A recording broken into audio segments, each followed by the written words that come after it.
சோதரமப்பா, இந்த அருமையான காலை வேலைக்காக நன்றி. இந்த மாதத்தின் பிறப்பில 2வது நாளில நம்முடைய சமூகத்தில் வந்திருக்கிறோம். எங்களுடைய ஆவியானவர் எங்களை வழிநடத்தும், அதற்கென்று எங்களை முற்றிலுமாய் ஒப்புவிக்கிறோம்.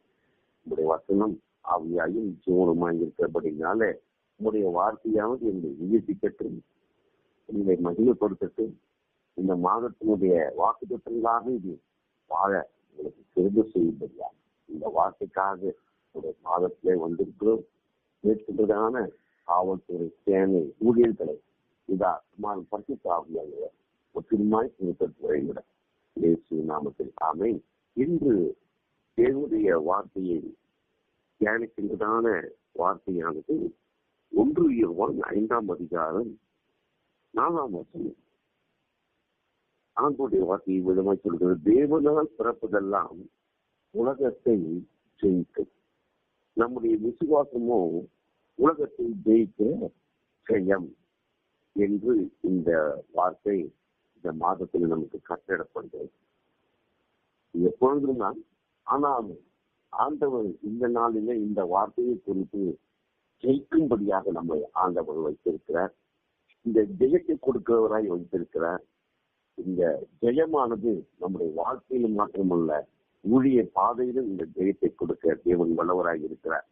அதாவது தேவனால் பிறப்பது, அந்த விசுவாசம் என்பது மனுஷனால் உண்டாவது அல்ல, இது தேவனால் பிறக்கிறது. அதனாலதான் 5ஆம் அதிகாரத்திலேயே 1ஆம் வசனத்தை சொல்வார், இயேசுவானவரே கிறிஸ்து என்று விசுவாசிக்கிற எவனும் தேவனால் பிறந்தவன். அப்போ நம்ம இயேசு கிறிஸ்துவை விசுவாசிக்கிறதே கிறிஸ்து என்று விசுவாசிக்கிறதே பிறந்த ஒரு வாழ்க்கையை குறித்து ஆண்டவர் நமக்கு கட்டளை இருக்கிறார். ஏன்னா இதை அநேகர் அறிந்து கொள்ள முடியாத தேவநாட்டு கர்த்தர் பொழுது கொள்கின்ற பலி செலுத்துகின்ற காலங்களிலே கிறிஸ்துவை அறியாமல் இருந்தார். தேவனுடைய வார்த்தையாகி கிறிஸ்துவை, தேவனுடைய ஆவியாகிய கிறிஸ்துவை அறியாமல் இருந்தார்கள். ஆகியனாலதான் ஆண்டவர் சொல்றாரு, இந்த பிறப்பு எப்படி என்றால் கண்டு விசுவாசிக்கிறவன் காணாமல் விசுவாசிக்கிறவன். காணாமல் விசுவாசிக்கிறவன் எப்பொழுதுமே அவருக்குள் பிறக்கிறார். கண்டு விசுவாசிக்கிறவன் கடினப்பட்டு போகிறது. அதனால பழைய ஞாயிற்றுக்கிழமையின் காலத்துல பார்க்கப்படும் பொழுது இந்த விசுவாசத்தை குறித்து அவர்களுக்கு ஆண்டவர் எவ்வளவோ உணர்த்துறார், எவ்வளவும் சொல்ற, ஆனா அவன் அதை அறிந்து கொள்ள முடியவில்லை. அப்படித்தான் யோவான் 7:3ஆம் அதிகாரத்துல பார்க்கப்படும் பொழுது நிக்கோதேம் என்ற வேத சாஸ்திரி அவரும் இதை அறிந்து கொள்ள முடியாது. எப்படி ஒரு மனுஷன் பிறப்பான், மாசத்துல பிறக்கக்கூடுமோ அப்படின்னு அந்த நிக்கோதேமே ஆண்டவரத்துல கேட்கிறான். ஏன்னா அவரு நல்ல வேதத்தை படித்தவர், பரிசையில் அவர் கேட்கிறார். அதற்கு ஆண்டவர் சொல்றாரு, இயேசு பிரதியுத்தரமாக 3ஆம் அதிகாரம் யோவான்ல, ஒருவன் ஜலத்தினாலும் ஆவியினாலும் பிரபாவிட்டால் தேவனுடைய ராஜ்யத்திலே பிரவேசிக்கப்பட்டான் என்று மெய்யாகவே உனக்கு சொல்கிறேன். அப்போ இந்த விசுவாசம் என்பது தேவனுடைய ஆவியினாலும் பரிசுத்த ஆவியானுடைய ஜலத்திலே நாம் நம்மை ஒப்புக் கொடுக்கப்படுகிறது. இயேசுவே கிறிஸ்து என்று, கிறிஸ்து என் பாவங்களை மன்னிக்கிறவர் என்று பிதாக்குமான் பரிசுத்த நாமத்தினாலே நாம் ஜலத்திலே ஒப்புக் கொடுக்கப்படும் போது நமக்கு இந்த விசுவாசத்தின் ஆவியை ஆண்டவர் அளவில்லாமல் ஊற்றுகிறார். ஆனால் இதை யார் அறியவில்லை என்றால் நிக்கோதேம் அறியவில்லை. ஆகினால அவர் முழிக்கிறார். அதுக்குதான் ஆண்டவர் சொல்றார், மாம்சத்தில் பிறப்பது மாம்சமாகும், ஆவியில் பிறப்பது ஆவியாக இருக்கும் அப்படின்னு சொன்னவர். இது தேவனுடைய ராஜ்யத்தை பின்னப்பட முடியாதா? இப்படி செய்யலன்னா, ஆவியில பிறக்கலன்னா, மாம்சத்துல பிறப்பதை காட்டிலும் ஜலத்திலும் ஆவியிலும் பிறக்கலன்னா அவன் தேவனுடைய ராஜ்யத்தை காண முடியாது. அதனாலதான் இந்த 1 யோவான் வேதம் நமக்கு சொல்லுகிறது, நம்முடைய விசுவாசமானது இந்த உலகத்தை ஜெயிக்கிறது. நிறைய பேர் விசுவாசி தானே அப்படின்னு நினைச்சிருக்கிறாங்க. இந்த கிறிஸ்தவர்களே விசுவாசி, தத்துவம், அப்போஸ்தல தத்துவம், வரவழைப்பட்ட ஊழியர்கள் என்பதை தனித்தனியாக இருக்கிறது என்பதை அறியவில்லை. விசுவாசி என்ற ஒரு மேலான ஒரு பாத்திரம் ஆண்டவர் தம்முடைய ஆவியினாலே இயேசு கிறிஸ்து ஒவ்வொருவருக்கும் நமக்கு கொடுத்திருக்கிறார். அந்த விசுவாசமானது மிகுந்த தேவனுடைய அபிஷேகம், ஆவியினால் கொடுக்கப்படுகிறது அபிஷேகம். அதனாலதான் தோமாங்கிட்ட கேட்டார், தோமாவே நீ கண்டு விசுவாசிக்கிறார்கள், காணாமல் விசுவாசிக்கிறவர்கள் பாக்கியவான் என்று சொல்லி நம்மளை குறித்து தோமாவுக்கு சாட்சி கொடுக்கிறார் ஆண்டவர். அதுதான் அர்த்தம் இல்லை. ஏன்னா அது நிறைய புரியல, விசுவாசி தானே அப்படின்னு நினைக்கிறாங்க. விசுவாசி என்ற ஒரு வார்த்தைக்கு ஆண்டவர் இது உலகத்தை தீர்க்கிறது சொல்றார். இது கிறிஸ்துவால் பிறக்கிறது. ஆகினாலதான் இந்த விசுவாசத்தை குறித்து நாம் பார்க்கப்படும் பொழுது, நமக்குள் இருந்து ஜெகத்தை கொடுக்கிற விசுவாசத்தை பார்க்கப்படும் பொழுது, எபிரேயர்ல 11ஆம் அதிகாரத்துல 1ஆம் வசனத்தை வாசிக்கப்படும் பொழுது, இந்த விசுவாசம் என்பது எப்படியாக இருக்கிறது? நம்பப்படுகிறவர்களில் உறுதியும் காணப்படாதவர்களில் நிச்சயம். இந்த விசுவாசத்தை நம்பப்படுகிற உறுதி, காணப்படாதவர்களில் நிச்சயம். எது காணப்படாதது, எது நம்பப்படுவது அப்படி என்று பார்க்கப்படும் பொழுது, யோவான்ல சொல்றாரு, 11ஆம் அதிகாரம் யோவான்ல சொல்றாரு, அந்த லாசரு மரித்து விட்டார். மரித்த பிறகு அவர் 3 நாள் கழிச்சு வர, 4ஆம் நாள் வந்திருக்கிற, 3 நாள் கழிச்சு வர, வந்த பொழுது அந்த மரியாதை என்ன சொல்றா, ஓடி போய், ஆண்டவரே நீங்க இருந்திருந்தா என் சகோதரன் மறிச்சிருக்க மாட்டான், பிழைச்சிருப்பான், நீங்க இல்ல அப்படின்னு சொல்லும் பொழுது ஆண்டவர் சொல்றாரு, அவங்க என்ன சொல்றாரு, நான் தான் உயிர் தெழுதலும் ஜீவனமா இருக்கிறேன். ஆண்டவர் என்ன சொல்றாரு, நான் தான் உயிர் தெழுதலும் ஜீவனமா இருக்கிறேன். அந்த இயேசு கிறிஸ்து சொல்றாரு, உங்க சகோதரன் உயிர் தெழுவான் அப்படின்னு அவர் சொல்றாரு. அந்த சகோதரி என்ன சொல்ற, ஆமாண்டவரை நீங்க சொல்றது சரிதான், இந்த உயிர் தெழுதல் நடக்கும். எப்ப நடக்கும்னா கடைசி நாட்கள் நடக்கும் அப்படின்னு அறிந்திருக்கிறேன் என்று சொல்றார். அந்த விசுவாசத்தை கொடுத்தவர் சொல்றாரு. விசுவாசத்தை உலகத்துல ஜெயத்தினுடைய வழியை குறித்து சொல்லிக் கொண்டிருக்கிறாரு. இந்த மரியாளும் மார்த்தாலும் இதை இப்படியெல்லாம் அவங்க என்ன பண்றாங்க, எப்படி இருக்காங்கன்னா, உயிரோடு இருந்து என்னை விசுவாசிக்கிறவன் என்றென்றைக்கு மறியாமல் இருப்பான் என்று விசுவாசிக்கிறாயாங்க என்று கேட்கிற ஆண்டவரே. அருமையான அந்த சகோதரியை பார்த்து மார்த்தாவை பார்த்து, மார்த்தா ஒன்றும் புரியலவனுக்கு, அது உயிர்த்தேர்தல் ஒண்ணு நடக்கும், அது கடைசி தானே நடக்கும் அப்படின்னு அவங்க சொல்றாங்க. ஆனா அவர் சொல்றாரு, நானே உயிர்த்தெழுதல், நானே ஜீவனாக இருக்கிறவன், என்னை விசுவாசிக்கிறவன் மரித்தாலும் கிடைப்பான் அப்படின்னு சொல்றாரு. அந்த அர்த்தத்தை புரிந்து கொள்ள முடியும். பாருங்க, இன்றும் தான் அநேக விசுவாசிகள் உண்டு. எப்படிப்பட்ட விசுவாசிகள்? நமக்கு இந்த விசுவாசத்தை குறித்து ஆதியிலே கற்றுக் கொடுத்து விட்டார். அந்த விசுவாசம் தான் உலகத்தை ஜெயிக்கும். ஆபேலுடைய காணிக்கையை விசுவாசித்து கொடுத்தான். அதே போலத்தான் காயினும் விசுவாசித்து கொடுத்தான் என்றால், காயினும் விசுவாசித்து கொடுக்கல, அவன் அசட்டை பண்ணி கொடுத்தான். ஏன்னா இந்த விசுவாசமானது காணப்படாதவைகள், இந்த விசுவாசமானது நம்பப்படுகிறவர்கள். இந்த ஆபேலுக்கும் இந்த விசுவாசத்தை, என்னுடைய ஆசீர்வாதத்தை அவர் அந்த அபிஷேகத்தை ஆபேலுக்கு கொடுத்திருந்தார். ஆனால் காயின் அந்த அபிஷேகத்தை பெறாமல் ஏதோ தேவன் நம்மளை படைத்தார் என்று சொல்லி இன்று ஏதோ தானா வாழ்ந்து கொண்டிருக்கிற விசுவாசிகளுடைய நிலையில்தான். 2 விசுவாசம். ஒன்று அபிஷேகத்தை பெற்றுக்கொண்டு கிறிஸ்துவை பற்றி கொண்டு உறுதியாய் செல்வது. இன்னொன்று காயினை போல பரம்பரையாக கிறிஸ்தவர்கள் என்று சொல்லிக்கொண்டு கிறிஸ்துவை உதாசீனப்படுத்திக் கொண்டு வாழ்வது. அது அவிசுவாசம். ஆகினாலே அதை குறித்து நாம் பார்த்து வந்ததில்லை. ஏன்னா காயின் அந்த விசுவாசத்துல கடவுளுக்கு நல்ல ஒரு பலியை செலுத்தணும் என்று தன்னுடைய மந்தைகளிலே முதற்பேரானவர்களை செலுத்த வேண்டும் என்று, தன்னுடைய மந்திரிகளில பழுதற்றத்தை செலுத்த வேண்டும் என்று சொல்லி அவன் தேவனுடைய சமூகத்தில் மிகுந்த வாழ்ந்து உள்ளவன்.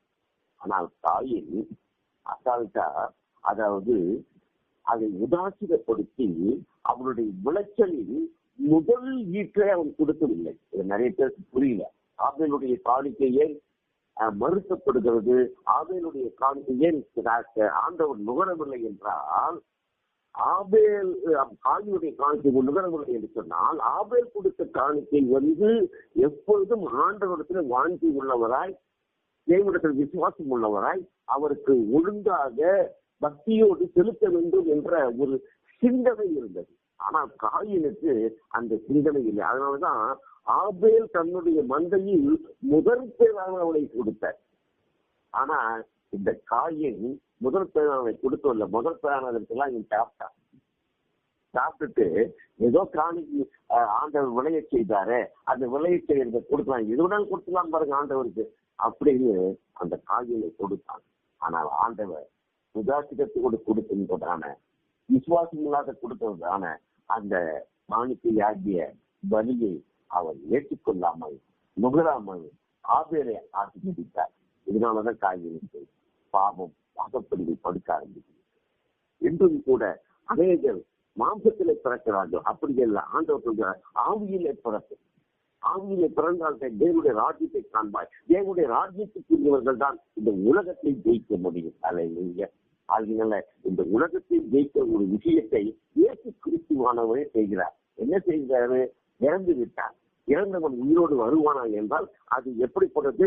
நம்பப்படாதவைகள், அது காணப்படாதவைகள். ஆனால் ஆண்டவர் காணப்படாதவருடைய நிச்சயத்தையும் நம்பப்படாதவருடைய உறுதியையும் நிலைநாட்டும்படி மாற்றத்தில் ஆண்டவர் சொன்னார், நானே உயிர்த்தெழுந்து ஜீவனமாகி இருக்கிறேன். மரணத்தை பரிகரிக்கிறவர் இந்த விசுவாசத்தினாலே மரணத்தை பரிகரிக்க முடியும் அப்படின்னு அது சொல்லிக் கொடுக்கிறார். ஆனால் அதை அறிந்து கொள்ள முடியவில்லை. இப்படித்தான் இந்த நாட்களிலும் கூட அநேகர் இப்படித்தான் இருக்கிறார்கள். அதனாலதான் ஆண்டவர் சொல்றாரு, பரிசுத்த ஆவியை கொண்டு பவுலை கொண்டு எபிரேயர் 7:11 சொல்கிறார், விசுவாசத்தினாலே ஆபேல் காயினுடைய பலியிலும் மேலான பலியை தேவனுக்கு செலுத்தினான், அதனால் அவன் நீதிமான் என்று சாட்சி பெற்றார். அந்த காணிக்கை குறித்து ஆண்டவர் சாட்சி கொடுக்கிறார். அது மாத்திரமல்ல, பரிசுத்த ஆவியாக சொல்றார், அவன் மரித்தான், ஆனால் இன்னும் பேசிக் கொண்டிருக்கிறான். அல்லேலூயா. காயின் எத்தனை வருடங்களுக்கு முன்பாக மரித்தான், அவனை குறித்து ஒன்றும் இல்லை. ஆனால் ஆபேல் ஆண்டவராகிய இயேசு கிறிஸ்துவுடைய விசுவாசத்திலே, தேவனை பற்றிய விசுவாசத்திலே அவன் உண்மையாக இருந்ததனால் இன்றும் பல வருடங்கள் கழித்து, பல யுகங்கள் கழித்து பரிசுத்த ஆவியானவர் எதிரே சொல்கிறார், இன்னும் அவன் பேசிக் கொண்டிருக்கிறான், இன்னும் அவன் சாட்சியாக இருக்கின்றான், அவன் நீதிமான் என்று சொல்லி எத்தனை ஆண்டுகள் கழித்து. இப்படித்தான் இந்த விசுவாசம் நமக்கு கொடுக்கப்பட்டிருக்கிறது. இந்த விசுவாசம் தான் ஒவ்வொரு இந்த நாளிலும் கூடல மரித்தோரை உயிர்த்தவர்கள் வருகிறோம். இந்த விசுவாசம் இந்த உலகத்தை, மரணம் என்ற இந்த பாதாளத்தை, மரணம் என்ற தண்டனையை ஜெயிக்கின்றதான ஒரு செயல் நமக்கு கட்டளை. அதனாலதான் ஆண்டவர் பரிசுத்த ஆவியானவர் சொல்றார், மரித்தாலும் அவன் பேசக்கூடியவன் சொன்னால் இயேசுவை விசுவாசித்தார். அல்லேலூயா. மரித்தாலும் பேசுவான். என்ன? அவனிடத்தில் கிறிஸ்துவின் ஆவி இருக்கு. அவன் மரித்தாலும் பேசுவான். அது மாத்திரமல்ல, ஆண்டவர் சொல்றாரு, நீ மரித்தாலும் பிழைப்பாய், யோவான் சொன்னார், மரியாமல் இருப்பாய் என்று சொன்னார். பாருங்க, அதற்கும் கூட ஆண்டவர் பரிசுத்த ஆவியானவர் அதே விசுவாசத்தினாலே ஏனோக்கு மரணத்தை காணாதபடி எடுத்து தந்தார். மரணத்தையே காணல ஏனோ. அப்போ மரித்தாலும் துடைக்கிற ஒரு விஷயம் உண்டு, மரணத்தை காணாமல் போகிற ஒரு விஷயம் உண்டு. இவை எல்லாம் எப்படி என்றால் விசுவாசத்திலே வருகிறது. அதனால்தான் எபிரேயர் 11 சொல்றார், விசுவாசம் இல்லாமல் தேவனுக்கு பிரியமாய் இருப்பது கூடாத காரியம். ஆபேல் விசுவாசத்தோடு பிரியமாய் இருந்தார், தாயின் விசுவாசம் இல்லாத. அதனால இந்த விசுவாசம் தான் நம்முடைய வாழ்க்கையில போராட்டத்தோடு கூட வாழ்கின்ற விசுவாசத்துல நமக்கு ஜெயம் கிடைக்கும். ஏன்னா இந்த பாருங்க, நம்முடைய விசுவாசமும் உலகத்தை ஜெயிக்கிற ஜெயம் சொல்லிட்டார். என்ன ஜெயம் கிடைக்கும்? யாரோடு ஜெயிக்கணும்? ஜெயம் என்றால் யுத்தம் இருக்கணும், ஜெயம் என்றால் பரிசு இருக்கணும், ஜெயம் என்றால் சோதனை இருக்கணும். அப்போ ஜெயிக்கிற ஒரு உலகத்துல என்ன உண்டு நமக்கு என்று சொன்னால், இந்த உலகத்துல போராட்டம் உண்டு, இந்த உலகத்துல பரீட்சை உண்டு, இந்த உலகத்துல யுத்தம் உண்டு. இந்த உலகத்துல நம்மை ஆய்வு செய்கின்றதான அநேக ஆவிகள் உண்டு. இந்த எல்லாவற்றையும் ஜெயிப்பதற்கு எண்ணத்தை கொடுத்திருக்கிறார் என்று சொன்னால், நீ விசுவாசித்தாயானால் தேவனுடைய மகிமையை காண்பாய் என்று சொன்னவர் இந்த நாளிலும் கூட விசுவாசத்தோடு இருந்த ஆபேல் மரித்தாலும் அவன் நீதிமான் என்று சாட்சி பகிர்படி ஆண்டவர் ஆசீர்வதித்து அவரை நீதிமான் என்று சொல்லி அவர் இன்னும் உயிரோடு இருக்கிறான் என்று ஆண்டவர் பேசிக் கொண்டிருக்கிறான் என்று பவுலை கொண்டு செல்கிறார். அது மாத்திரமல்ல, தேவனுடைய சமூகத்தை எடுத்துக்கொண்டார் என்று சொல்கிறார். இப்படிப்பட்ட காரியம் எல்லாம் எதனால் வருகிறது என்றால், அவர் விசுவாசத்தின் மூலமாக நமக்கு கொடுக்கிறார். அல்லேலூயா. அவர் விசுவாசத்தின் மூலமாக நமக்கு கொடுக்கிறார். அவர் மரித்தாலும் பிழைக்க கூட முடியும், மரியாமல் இருக்க முடியும். யோவானை குறித்து மரியாமல் இருப்பான் என்று சொன்னார். பேதுரு அவன் இவனுடைய காரியத்தை குறித்து கேட்கும் பொழுது, உனக்கு என்ன, அவன் நான் வருமளவும் அவன் உயிரோடு இருப்பான் என்று யோவானை குறித்து சொன்னார். அது மாத்திரமல்ல, யோசுவாவை குறித்து பிரதான ஆசாரியனை பார்க்கப்படும் பொழுது, பிசாசானவன் பரலோகத்துக்கு முன்பாக நியாயத்திற்கு முன்பாக நியாயம் தீர்க்கப்படும் பொழுது, வலது பாசத்தில் வந்து குற்றப்படுத்தப்படும் பொழுது ஆண்டவருடைய ஆவியானவர் சொன்னார், கடிந்து கொண்டு நீ போய் அத்திமரத்தின் கீழ் உன் சகோதரர்களோடு கூட திராட்சை செடியின் கீழ் இளைப்பாறு என்று சொல்லி ஜீவனுக்கு தெரிந்து கொள்ளப்பட்ட உத்தம நாட்கள் ஆகிய இஸ்ரவேலனே, நீ அத்திமரத்தின் கீழ் இருக்கும் பொழுதை நான் அறிந்தேன் என்று சொன்னார். இதையெல்லாம் எதை குறிக்கிறது? அவன் மரியாமல் இருக்கும்படி, மரித்தாலும் பிழைக்கும்படி, இந்த விசுவாசத்தினால உலகத்தை ஜெயிக்கும்படி ஆண்டவர் இந்த காலைவனில நமக்கு இந்த ஜெயத்தை தந்தை. ஆகினால அவன் மரித்து பேசுகின்றார். இன்னொருவர் மரியாமல் எடுத்துக்கொள்ளப்பட்டார். ஆகினால ஆண்டவர் சொல்றார், தேவனுக்கு விசுவாசம் இல்லாமல் இருப்பது பிரியமான காரியம், பிரியமில்லாத காரியம். விசுவாசத்தோடு வரும்பொழுது ஆண்டவர் அவருக்கு என்ன சொல்கிறார்னா, தேவனிடத்தில் சேருகிறவன் அவர் உண்டென்று அவர் தம்மை நேசிக்கிறவர்களுக்கு பலன் அளிக்கிறவர் என்று விசுவாசிக்கிறேன். விசுவாசம் எப்படி நமக்கு பலன் அளிக்கக்கூடியது? என்னால முடியாது, என் ஆவியால முடியாது. ஏன்னா மாம்சம் பலவீனம் உள்ளது, ஆவி உற்சாகம் உள்ளது. மாம்சத்தில் எதையும் பண்ண முடியாது. ஆண்டவரே, விசுவாசத்தின் ஆவி எனக்குள் இருக்குமானால், விசுவாசத்தின் ஆவியிலே நான் உறுதியாக உண்மை தேடிக்கொண்டிருக்கிறேன் என்று சொல்லி பலவித சோதனைகள், பலவித துன்பங்கள், பல நெருக்கங்கள், பலவித ஒடுக்கங்கள் நமக்கு நாமே எதிரியா இருக்கும். நம் பாவமே நம்மளை எதிரியாக்கும், நம் கண்ணே நம்ம எதிரியாக்கும், நம்முடைய நாவே நம்முடைய எதிரியாக்கும். ஆனாலும் விசுவாசத்திலே அவையெல்லாம் இந்த உலகத்திலும் மாம்சத்தின் இச்சைகளும் ஜீவனத்தின் பெருமைகளும் இந்த உலகத்திலிருந்து உண்டானவைகள். அநேக ஊழியக்காரர்கள், அநேக சகோதரர்கள் விசுவாசி தானே, நான் பெரிய ஊழியக்காரன் என்று சொல்லி அங்கேயே பிரிவினை உண்டு பண்ணுறாங்க. ஆண்டு சொல்றார், விசுவாசிக்கிறவன் எல்லாரும் விசுவாசிப்பான், ஊழியம் செய்தவன் எல்லாரும் விசுவாசிப்பான். அந்த விசுவாசம் என்பது காணப்படாது. அந்த விசுவாசம் என்பது நம்பப்படுகிறவர்கள், அது நம்பப்படுகிறது உறுதியில் காணப்படாதவர்களை நிச்சயம் என்று சொல்வது மரித்தோரின் உயிர்த்தெழுதலின் ரகசியத்தை அன்றிலிருந்து மோசையோடு கூட இருந்து ஆண்டவர் தெரிய வைத்துக் கொண்டே வந்தார். அதனாலதான் அடிமைத்தனம், ஒடுக்கம், இது எல்லாவற்றிலும் இஸ்ரவேல் ஜனத்தை அந்த பார்வோன் இடத்திலிருந்து பிரித்து வந்து செஞ்சதற்கு முன்பாக நிறுத்தி அவர்களை விசுவாசத்திலே வல்லவர்கள் ஆக்கினார். ஏன் சொல்றேன்னா, ஒரு கடலை பிளந்து விசுவாசிக்கின்ற மனுஷனை, உனக்கு முன்பாக ஜலத்தை போல் இருக்கின்றதான இந்த கடலை பிளந்து பூமியின் அஸ்திபாரங்களிலே அந்த இஸ்ரவேல் ஜனங்களை நடக்க பண்ணினவர். நம்மையும் கூட இந்த விசுவாசத்தினால் உலகத்தில் ஜெயிக்கிறவர் பூதலத்தின் அஸ்திபாரத்திலே நடக்கப்படுவது மாத்திரமல்ல, அந்த பூதலத்தின் அஸ்திபாரத்தின் மேல் உள்ள ஜலத்தின் மேலே நடக்கப்படுகிறார். அதனால வேதம் சொல்கிறது, ஜலத்திலே அசைவாறுகிறவரும், ஜலத்திலே நடந்து வந்தவரும், ஜலத்திலே நடக்கப்படுவரும் ஆகிய கிறிஸ்து இயேசு ஒருவராகிய நம்முடைய தேவன் இந்த உலகத்தை ஜெயிக்கின்றதான ஜெயத்தை நமக்கு ஆண்டவர் கட்டளையிட்டிருக்கிறார் என்பதை ஆணித்தரமாக உறுதியாக நாம் பற்றிக்கொண்டு வாழ்வோமானால், அதைத்தான் ஆண்டவர் எதிரேறு 12ஆம் அதிகாரத்தில் சொல்றார். வேதம் போன்ற திரளான சாட்சி உண்டு. மோசே காலத்திலிருந்து மாத்திரமல்ல, ஆபேல் காலத்திலிருந்து இன்று வரை நமக்கு திரளான சாட்சி நமக்கு சூழ்ந்து கொண்டிருக்கிறது. ஆனால் நம்முடைய பாரமான பாவம், நம்முடைய பாரமான வறுமை, நம்முடைய பாரமான குற்றங்கள், நம்முடைய பாரமான உலகத்தினாலே ஏளனங்கள் எல்லாவற்றையும் நம்ம என்ன பண்ணணும்?